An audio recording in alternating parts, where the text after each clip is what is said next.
बुढ़िया और चार ठग की रोचक कहानी। आज मैं आप लोगों को एक बुढ़िया और चार ठग की कहानी इस वीडियो के माध्यम से बताने जा रही हूँ। इस रोचक कहानी को जानने के लिए वीडियो में अंत तक बने रहिएगा।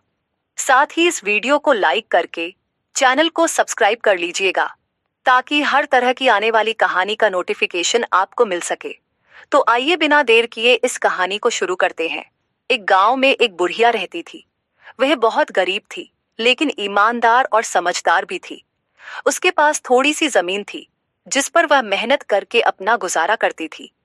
एक दिन उस गांव में चार ठग आए। ठगों ने गांव में आते ही सुना कि बुढ़िया के पास एक पोटली है जिसमें कुछ कीमती चीजें छिपी हैं। उन्होंने आपस में योजना बनाई कि किसी भी तरह से उस पोटली को हासिल करना है।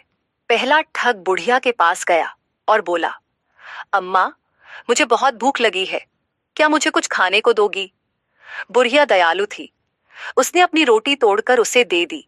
ठग ने इधर उधर देखा, लेकिन उसे पोटली नहीं मिली, तो वह चुपचाप चला गया। इसके बाद दूसरा ठग आया और बोला, अम्मा, मैं बहुत प्यासा हूं, क्या मुझे पानी मिलेगा? बुढ़िया ने अपने घड़े से पानी निकालकर उसे दिया।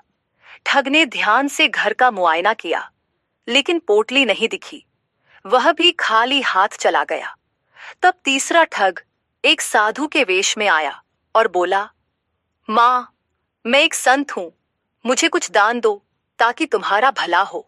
बुढ़िया समझ गई कि यह कोई साधु नहीं बल्कि कोई चालाक व्यक्ति है। फिर भी उसने उसे एक सूखी रोटी दे दी। ठग ने घर को टटोला, लेकिन पोटली नहीं मिली।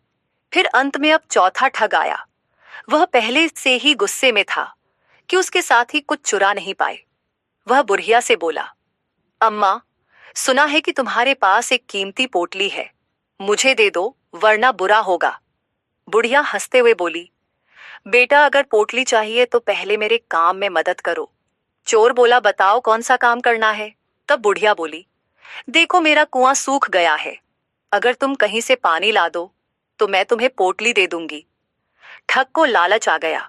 वह दौड़कर गांव के कुएं से पानी भरने लगा। जब वह वापस आया तो बुढ़िया ने कहा, अब मैं बहुत थक गई हूं, पहले मेरा घर साफ कर दो, फिर पोटली दूंगी।